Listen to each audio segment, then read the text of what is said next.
Imam Malik langsung melarang. Kenapa? Kamu nggak sopan katanya. Saya lagi ngomong kamu malah makan. Gitu. Jadi dalam mencari ilmu ada adabiyatnya dalam Islam ya. Kalau gurunya dikasih makanan nggak apa-apa. Yang penting santri nggak boleh. Oke, saya simpulkan dulu nih. Ini soalnya baru mukadimah ini, belum pembahasan. Tapi ini ilmu insya Allah. Apa yang saya sampaikan ilmu semua. Karena saya ngasihnya bukan ngasih ikan.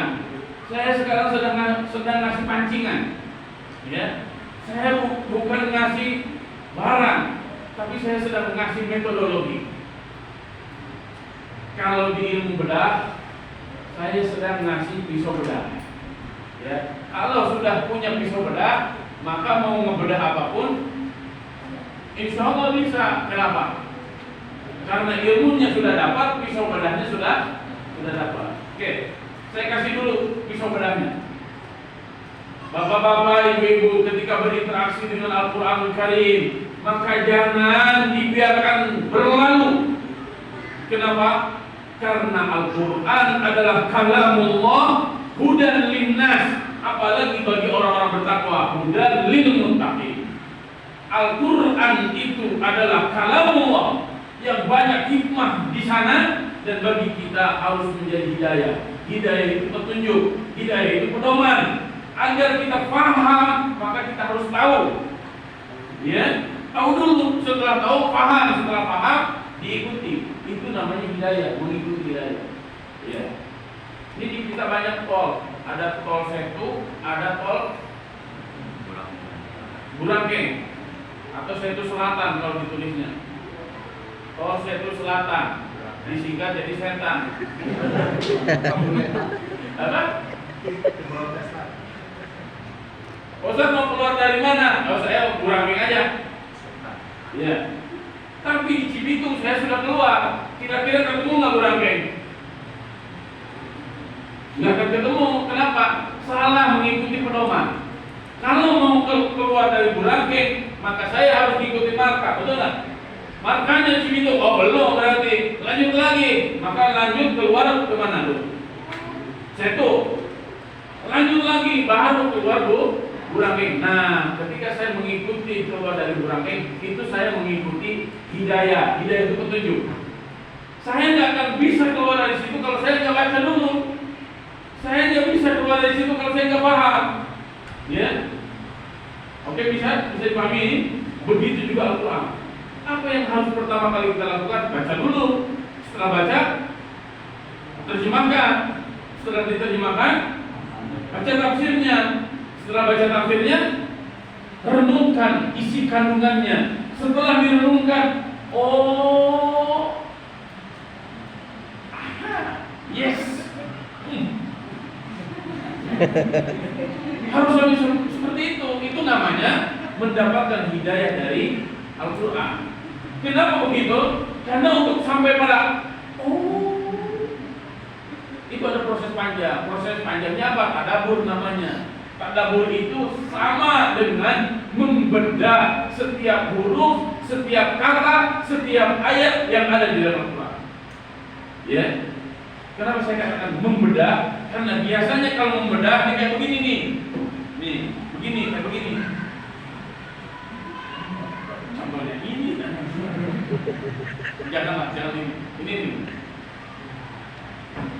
Kan bukan seperti ini. Kan dibedah itu, makna membedah itu. Halo. Ini apa namanya ini?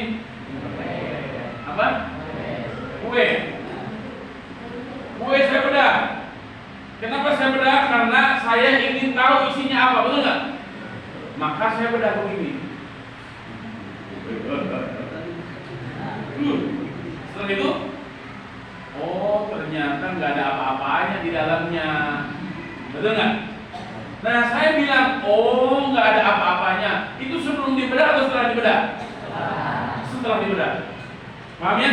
Kenapa tadabbur itu dikatakan tadabbur? Karena ketika seseorang tadabbur Al-Quran, di ujungnya itu harus ada sesuatu yang didapatkan. Itulah hikmah namanya. Makanya tadabbur disebut dengan tadabbur. Tadabbur itu akar katanya apa?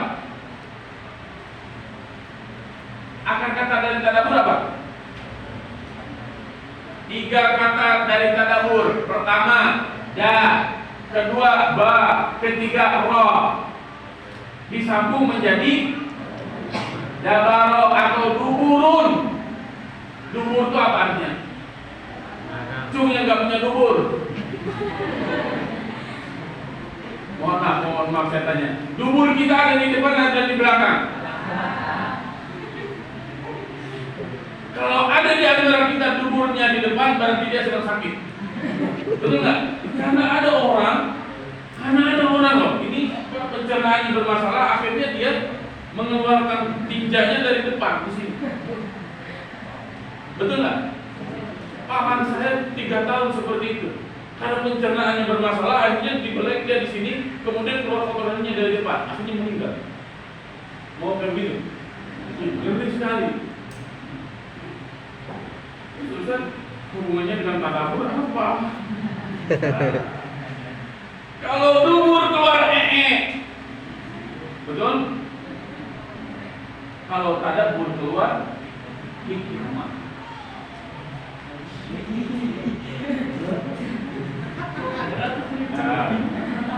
Tadi ya.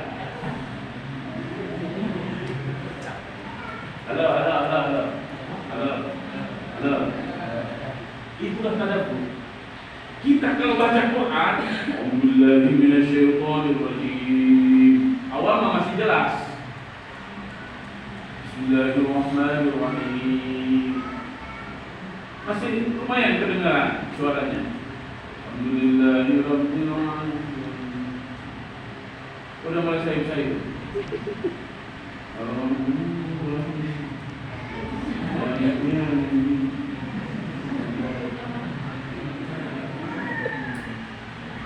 Kenapa begitu ngaji? Awalnya jelas matanya, akhirnya hilernya keluar. Padahal ketika ngaji itu yang keluar bukan hiler, tapi air mata. Betul nggak? Sama sih airnya, tapi kalau keluarnya beda juga. Paham ya? Nah, masuk ke materi kita sekarang. Kalau kita baca ayat Quran, jangan dibiarkan berlalu, tapi bedahlah. Kalau kita baca ayat-ayat Al-Quran, jangan biarkan berlalu, tapi kupaslah, pesek, teman. Nih, persis seperti apa ini? Seperti B. Kalau sudah dikupas kayak begini, diapain? Mana yang tahu? Kalau udah dikupas kayak begini, kulitnya terkelupas. Betul? Betul nggak? Kalau dikupas, kulitnya terkelupas. Kalau sudah terkelupas, diapain?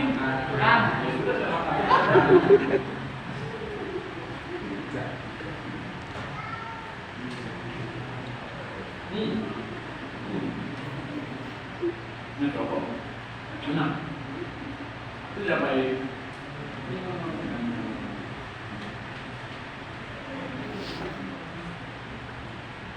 Ini baru 1. Mau 20, enak enggak? Bukan hanya enak, kenyang. Paham ya?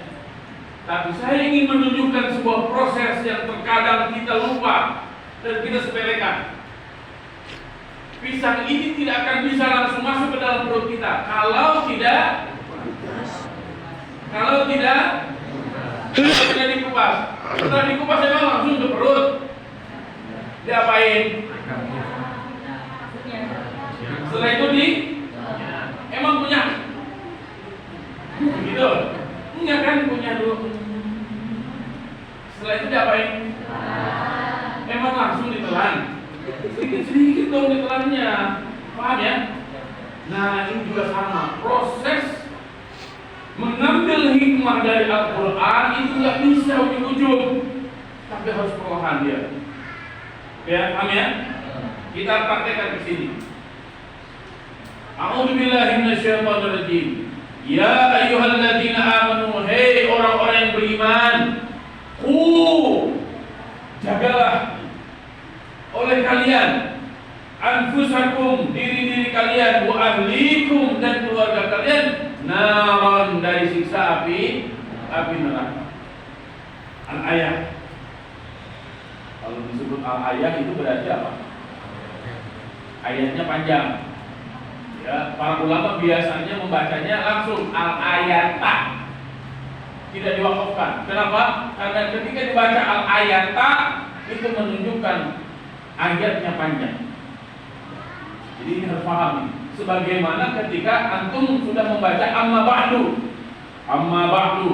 Setelah membaca amma ba'du maka wajib diawali dengan fa. Al-fa'u lil istinaf ba'da amma ba'du. Jadi kalau sudah membaca amma ba'du maka selanjutnya wajib menyertakan huruf fa. Ya, maka amma ba'du faqala Allah Ta'ala, wajib ada fa-nya. Kalau tidak ada fa-nya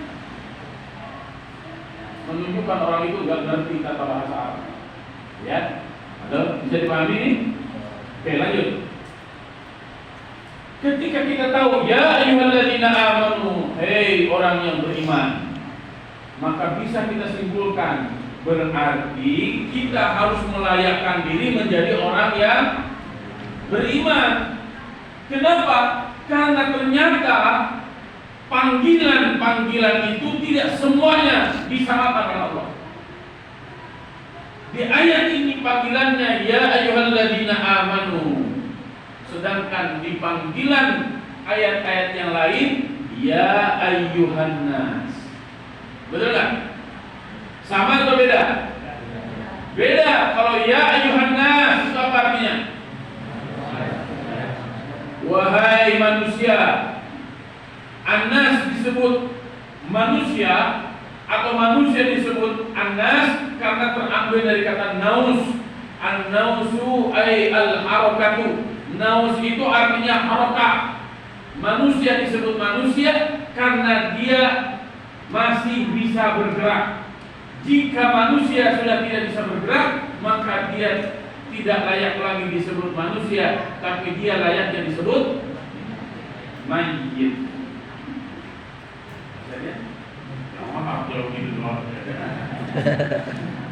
Oke ya, paham ya?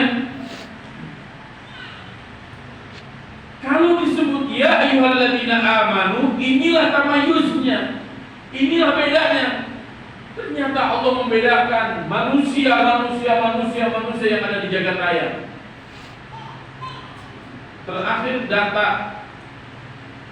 jumlah total manusia di jagat raya itu ada 7 miliar.